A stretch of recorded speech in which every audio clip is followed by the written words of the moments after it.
Hello बच्चों, let's read our question. The question says each question in this section has four choices A, B, C and D, out of which only one is correct. Mark your choices as follows. Statement 1 is true, statement 2 is true, statement 2 is correct explanation for statement 1. B, statement 1 is true, statement 2 is true, statement 2 is not a correct explanation for statement 1. C, statement 1 is true, statement 2 is false. D, statement 1 is false, statement 2 is true. And statement first क्या given है हमें, if alpha beta are the roots of the equation 18 tan inverse x square minus 9 pi tan inverse x plus pi square is equals to 0, then alpha plus beta is equals to 4 by root 3. And statement 2, secant square cos inverse 1 by 4 plus cosecant square sin inverse 1 by 5 is equals to 41. So let's find out. सबसे पहले इस question में हमारा की concept क्या लग रहा है, इसको सोल्व करने के लिए हमें इनवर्स ट्रिग्नोमेट्री के मेथड्स एंड कंसेप्ट्स यूज होंगे. तो इसका की कंसेप्ट क्या है, इनवर्स ट्रिग्नोमेट्री.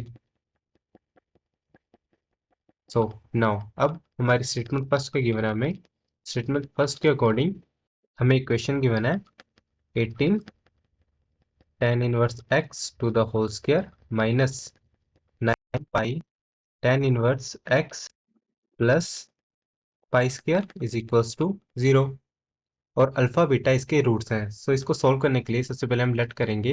सो हम लेट कर लेंगे, लेट tan इनवर्स x को tan inverse x is equals to alpha. This implies tan alpha is equals to x. Now अब हम tan इनवर्स x की जगह अल्फा पुट करेंगे तो हमारे पास क्या आ जाएगा, 18 alpha square minus 9 pi alpha plus pi square is equals to 0. So alpha की वैल्यू क्या आ जाएगी हमारे पास, माइनस बी यानी कि माइनस क्या होगा plus 9 pi plus minus B square यानी कि minus 9 pi to the whole square minus 4. A क्या है हमारा 18 and C pi square by 2a 2 into 18. So 9 pi plus minus 9 9 जा 81 पाई स्क्वायर, 18 4 जा 72 पाई स्क्वायर बाय 36. सो ये क्या आ जाएगा हमारे पास, 9 pi plus minus root of 9 pi square by 36. So ये क्या आ जाएगा, 9 pi by 36 plus 3 pi, because 9 pi square का रूट क्या आएगा 3 pi, and 9 pi minus 3 pi by 36. So alpha की वैल्यू क्या आ गई, 9 plus 3 12 pi by 36 and 9 minus 3 6 pi by 36. So which is equals to alpha हमारे पास आ गया pi by 3 and pi by 6.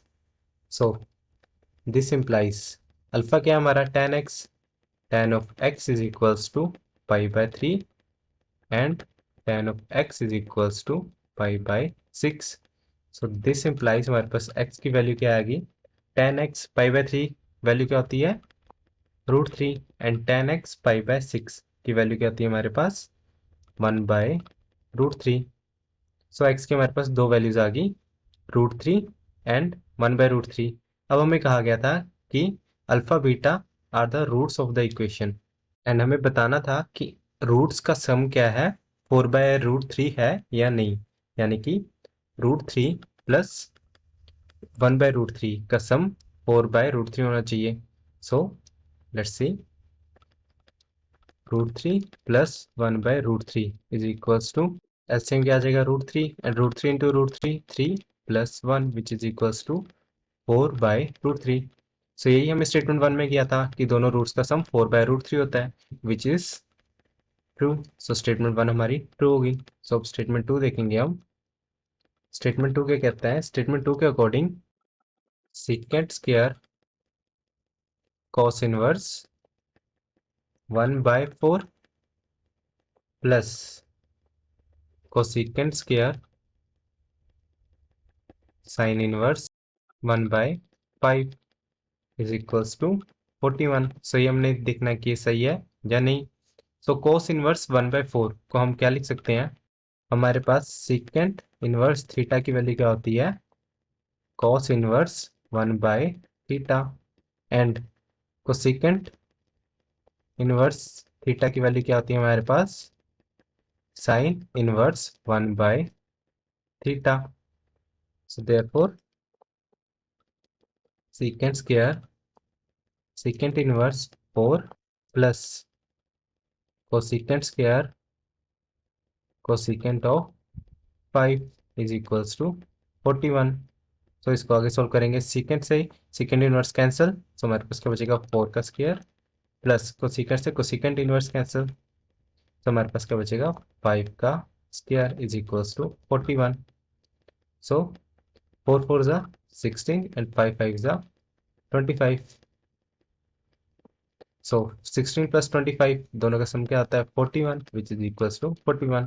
So hence left hand side is equals to right hand side है, यानी कि हमारी सेकंड स्टेटमेंट भी क्या है, ट्रू है। सो हमारी स्टेटमेंट 1 एंड स्टेटमेंट 2 दोनों सही है, बट हमारी जो सेकंड स्टेटमेंट है वो स्टेटमेंट 1 से रिलेट नहीं कर रही है, तो यानी कि हमारी बी ऑप्शन सही है। Statement 1 is true and statement 2 is true, but statement 2 is not a correct explanation for statement 1. Hence, our final answer is B. Hope you understood well. Best of luck.